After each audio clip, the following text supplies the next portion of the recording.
Hi, this is Dennis Coffey, and you're listening to Icon Fetch. Welcome to Icon Fetch, the web's premier music interview show. Now, here's your host, Tony Peters. Jethro Tull has released over 30 albums in their 50-plus year history, making them a staple on rock radio all over the world. Sitting on the park bench, eyeing little girls with bad intent. The band has never been afraid to take chances, and their latest project is a perfect example. Jethro Tull, the String Quartets, a collaboration with the Carducci String Quartet, is an opportunity to take many of the most recognizable tracks in the band's catalog and present them in a classical setting.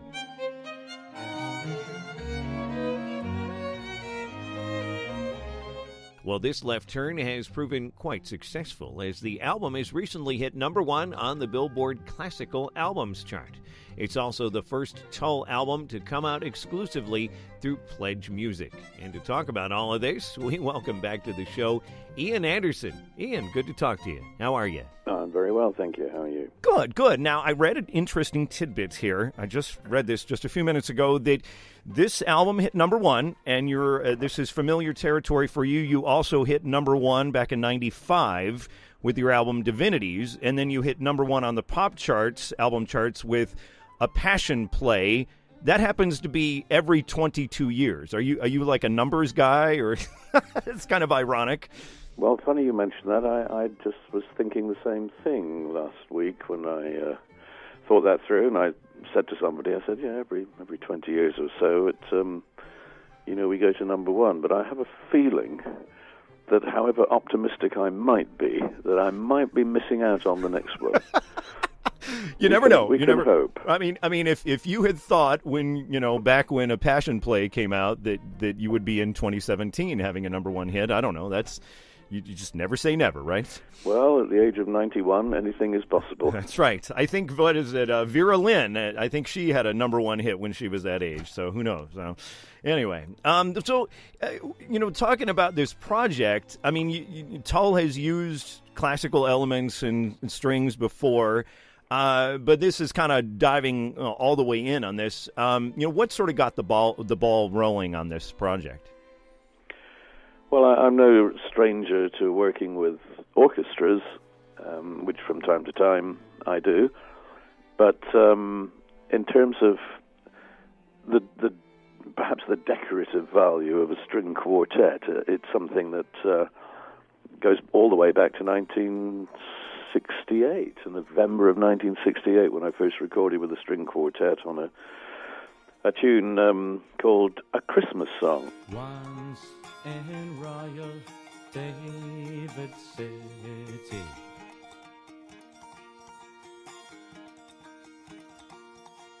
stood a lonely cattle shed.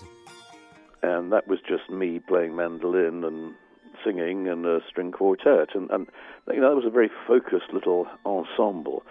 But most often we had worked with string quartets and small chamber orchestras in the context of them being additions to songs that were performed by the band. Right. So it was string quartet plus rock band, or orchestra, full orchestra plus rock band in the last 20 years or so. But the idea of doing just a string quartet without rock band was, I suppose, that rather greater level of austerity, musically speaking. Sure. That focus on a very tight and rather naked ensemble. That was a notion that occurred to me a couple of years ago, and during the course of last year, we worked on the arrangements and the setting for that. I say we, meaning my keyboard player John O'Hara and I, he being classically trained as a musician, and we were able to find happily the geographical advantage of a string quartet not too far away from where we live in the southwest of England, and they were available at a time when we were not on the road, so we popped in to record the album over a 3-day period in September and finished it off in October. And then had to wait for 3-4 months to release it, because these days people like to have the vinyl version. Ah, yes. But we're stuck in the queue because there are only 2 vinyl pressing plants left in on our side of the Atlantic, and that means the rising tide of popularity for vinyl records again has left this big hole where, you know, we simply are waiting for ages and ages and ages. As your number is called, then your record goes forward for the pressing and manufacturing. But it's now in excess of a 12-week period to get a vinyl pressing done. We used to do it in a week, right? Back in the 60s and 70s. Yeah, but there were multiple plants then, right? Absolutely, Yeah. And everything was geared up around pretty quick turnaround times.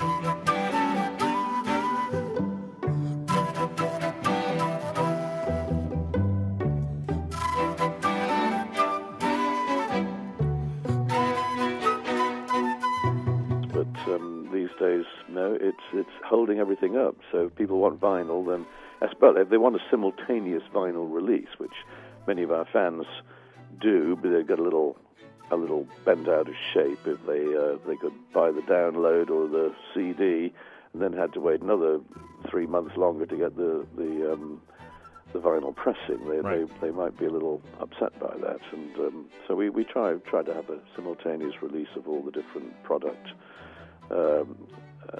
streams, you know, the different ways of listening to music. You've got to give people choice. I think these days they expect to have that right to have the choice. No, absolutely. How they hear their music. So that takes us up to 3 or 4 weeks ago when the album was released, and we felt fairly confident that some of our fans would rush out to buy it, and indeed they did, giving it some level of conspicuous attention in the charts. But to be realistic about it, I mean, you can't expect that kind of a record to have the broad appeal of a rock album, right? Especially when you compare it to sales of rock albums 30, 40 years ago. Physical product these days simply doesn't sell that many copies. No, not at all. So why don't you tell me about the Carducci Quartet? Like, how did you get hooked up with them? How did you sort of get wise to them, kind of thing? Well, a mutual friend happened to mention that there was a string quartet living not too far away that were on the world stage in terms of being performers at festivals and concerts and recitals. And so these 4 people were relatively young. I mean, in their 30s. They played together for, I guess, about 10 years since they all left the Royal College of Music. And like any good string quartet, I mean, they are a permanent group of people who do all of their work together. Therefore, they have a very symbiotic relationship, which means they kind of feed off each other on stage. You know, there's a very high level of rapport between the 4 musicians. They understand each other very well. They follow the tiniest of signals of body language when it comes to performing. So it is like a single organism playing together, and that manifested itself when I first went to see them performing in a recital in London, where they clearly, I mean, were tackling some quite difficult classical pieces, and I was very struck by the ensemble playing and the energy, which is always important, that you have that very great physical energy to transmit that to the audience through your music.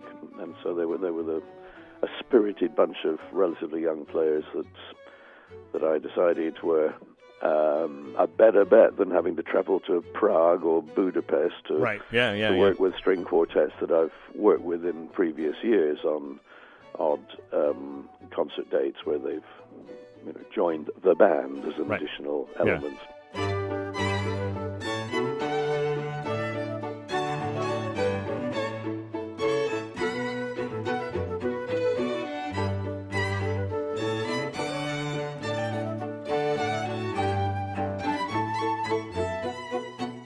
Now you actually you didn't record this in a traditional studio, then, right? You kind of went to some, pardon the pun, hallowed territory, then, right? That's right. It wasn't because of acoustic properties of cathedrals or churches, because although sometimes they can have a certain magic about them, they also present many difficulties acoustically to work in, because they're very unforgiving. You know, you're stuck with a reverberation time and first reflections from aging walls that are, in the case of Worcester Cathedral and the little church that I also worked in, they were, buildings that were some 1,000 years old as regards their origins. And there's a certain spiritual quality that I was after, not an acoustic quality. It would have been easier technically to record in a traditional studio, but I was looking for something that was a bit of magic in terms of the feel of the place, the kind of spiritual nature of that music being so intimate. Right. I think it was a good choice, and not an easy choice anyway, because of the limitations as regard noise leak from other sources. And it's hard to find, for instance, a church anywhere where you're not going to hear a passing aeroplane or an Amazon delivery truck rumbling down the road. Right. Everywhere you go, there's noise. You don't really stop to think about it, and many people who live in a city are bombarded with sound all the time, and they kind of tune it out. They think, oh yes, it's a quiet day today, but in fact it's the roar of Madison Avenue outside their window, but they just don't really hear it because they're so used to it. Right. On the other hand, the microphone hears everything, and when you actually listen, you can hear the sound of wind rattling the windows. You can hear the sound of distant aeroplanes. You can hear all these extraneous little noises that you only notice when you really focus on what's around you. And so we had to stop many times. We'd be halfway through a take and have to hold it, wait until some noise went away, and then start again. Let the mail truck go by, kind of thing, right? Interesting. So, this is kind of a delicate process. You were working with John O'Hara, and I read a quote from him where he said, the idea was not to just simply take the Tull renditions and do them note for note, right? That wasn't it at all. But at the same time, you also wanted to kind of appeal to the typical Tull fan, too. You needed to have enough sort of meat of the song to kind of sink their teeth in. Was that kind of a delicate thing where you tried to balance that out? Yes, song by song, the approach had to be different. And I think to have adopted a single template for working the string quartet magic on the melodies and harmonies of the original pieces would have been a mistake. I think each song had to be treated in its own separate way. So there were 2 or 3 songs that were recorded very much like the originals, where there was little license taken. But those were a couple of songs that were basically me plus string quartet, and so they were already in that kind of following that kind of a pattern. But other songs that were perhaps more rock band songs, like the piece Aqualung, for example, which was arranged as under the title Aqua Fugue, is in fact a classical fugue.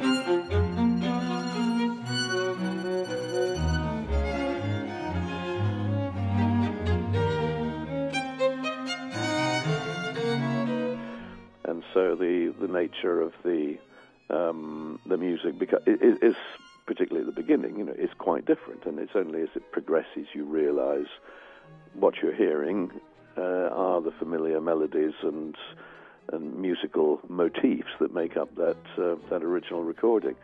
So it was different song by song, and I think that's the way you've got to approach it. Every song has its own identity and its own set of rules that seem to make themselves obvious once you tackle the job. But yes, we clearly were trying to find largely songs that were part of the Jethro Tull canon. There were things that were relatively iconic Jethro Tull pieces from particularly from early years, that more fans would be aware of. Right, So, right. yeah, tempering common sense and the commercial realities with trying to have some artistic freedom and flexibility to do something that was challenging and and had that musical and perhaps intellectual quality about it that gave it some substance. Absolutely. Not just a cheesy sort of recreation of tunes with with a different lineup. That would have been too obvious. Right, right. Now, I mean, you have a very rich catalog in which to choose from. Is there a thought about, doing a part 2 of this kind of thing? I don't see that on the horizon, simply because the idea of doing those, that kind of approach again, is a bit, been there, done that. Right. Time to move on. But there was a notion occurred to me that it would be quite nice to do the choral versions of these, with a choir would be kind of a nice approach to doing something at some point with the idea of a typical cathedral choir doing interesting. Versions of the music. That's something I think I might discuss with John O'Hara, who in fact has written a number of pieces exactly like that for we have a big national festival called the Three Choirs Festival in the southwest of England every year, where new and old works are performed by choirs from all over the UK in a kind of festival context. It's usually performed in one of the cathedrals in the southwest of England and other venues around. So that's a possibility. I might look at that. Never know. That occurred to me only a week or so ago. Nice. And I haven't even discussed it with John O'Hara yet, but it's one of those things that perhaps might be on the cards a couple of years down the line. There you go. But, yeah, you have projects, at least I have projects, and it takes a while to realize them. So at the moment I'm working on a new album for March 2018 release, and we've recorded the first 7 songs just 4 or 5 weeks ago before we went off to Australia and New Zealand. So we're already hard at work on another project for release early next year. Keep on going. And then you've got some upcoming dates, but they are not with the String Quartet, right? You've got some May and June United States dates as Jethro Tull by Ian Anderson, right? Well, that's Jethro Tull rock band music and repertoire. That's not the String Quartet. Right. Now, the String Quartet thing was a standalone one-off project, and although we did look at the possibility of doing some live concert dates with the Carducci Quartet, as soon as we started looking at our diary and their diary, we realized that we had already too many commitments in 2017 to consider any live dates. So gotcha. I'm afraid that was pretty much out of the realms of possibility, just because of busy boys, right? Busy boys and girls in their case, right? So the upcoming tours are absolutely, essentially best of Jethro Tull, but it's Jethro Tull the rock repertoire that we're performing during the May tour and the August tour, and then again in October when we come back to the US for a third tour this year. Right, nice. And I noticed the Jethro Tull reissue campaign is rolling right along. Songs from the Wood, I think, is the next one that gets the Stephen Wilson treatment coming in May, right? That's correct. Yes, that's another of those. Well, a very lavish box set. It's 3 CDs and 2 DVDs of a huge amount of material, of the remixes, the 5.1 surround sound remixes, and various pieces of material which, against all the odds, surfaced in the archives that the eagle-eyed observers in and around Warner's music managed to uncover, and in many cases songs that I'd completely forgotten that existed, because they were done really in that process of coming up with a song, working on it, arranging it, and putting down a sophisticated demo in my mind, but that they were performed and recorded to quite a high standard. So there was a few complete options to choose from of material that's never been released before. And I keep saying, that's it. There is nothing more. You've heard it all. There's nothing lying, lurking in any outtake section of the tape store. But I'm proved wrong time and time again. Time and time again. Well, it's good, and he does a fantastic job of that. I mean, he's just really kind of breathing new life into a lot of those recordings. So it's really good stuff. So, all right. Well, Ian, it's been great talking to you. The new CD is Jethro Tull, the String Quartets, and I think people can head to your website. It's iananderson.com for more information, right? Yep, jethrotull.com, iananderson.com takes you to the same place, and we hope that some of the fans will find this entertaining and another insight, another way of looking at some of those familiar pieces from over the years that will give them, at the very least, some amusement and hopefully the opportunity for repeated listening. So we're very pleased with the end result, and hopefully the fans are enjoying it. Good. All right. Well, hey, appreciate you talking to us, and we wish you good luck on it, all right? Well, marvelous. Thank you very much indeed. Nice to talk to you, too. You've been listening to Icon Fetch with Tony Peters. Want more great interviews? Head on over to iconfetch.com. There you'll find every interview we've ever done, plus CD reviews, This Day in Music, and a random album of the day. You can also find us on Facebook and Twitter. Who's Tony going to interview next? It could be you. Send us what you've got to Tony Peters, Icon Fetch, P.O. Box 292134, Dayton, Ohio. Zip code 45429, or email Tony, host@iconfetch.com. Until next time, this is Joe Kelly. Have a great day.